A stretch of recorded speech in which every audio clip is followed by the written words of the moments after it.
As you can see, this board along with the 3 others like it are very twisted and warped. If you were to simply send this through a planer and get both faces flat, by the time they were all flat, it'd probably be less than a ½ inch thick, and that's not really usable, especially not for a tabletop. So I'm going to show you how to get it relatively flat before you end up surfacing it so you don't have to waste so much material.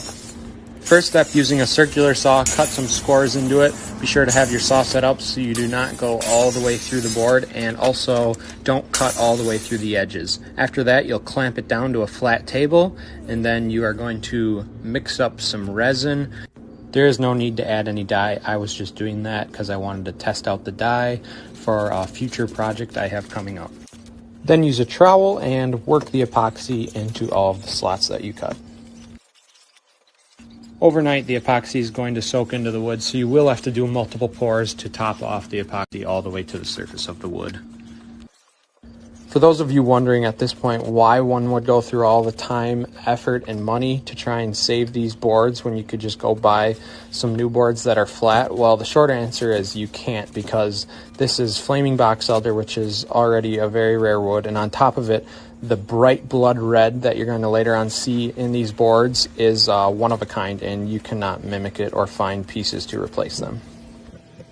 So here I am mixing up some pigments and dye to try and match the color of the box elder wood itself, even though it doesn't really matter because this will be on the bottom of the table and you will never see it. I figured, why not, just for fun.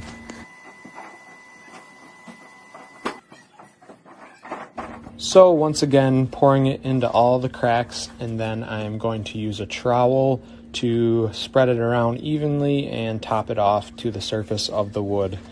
After that, you're gonna let it sit in the clamps for a few days, and then as you can see, after I pop it out of the clamps here, the pieces are pretty flat. After this, I'll surface both faces on every piece of wood so that they are 100% flat, and you will see that I saved quite a bit of material doing this method. So every day I get messages asking about this exact setup right here. I'm sure most of you can figure it out, but for those of you who can't, it is a router with a 2-inch surfacing bit, and I'm running it along a router sled to surface both of the faces of the wood to get them completely flat.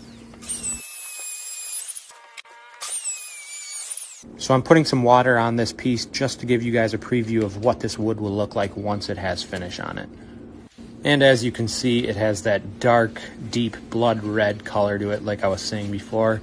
And this is exactly why I went through so much time and effort to save these pieces of wood, because it has finish on it.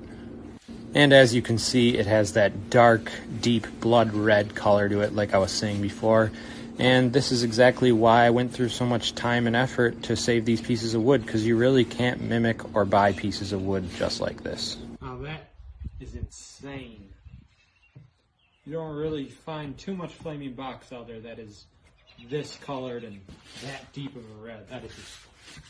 That's beautiful. And these pieces of wood were actually salvaged by one of my sisters who works for a county park system in our area, and I'll be using these pieces of wood to build her a coffee table.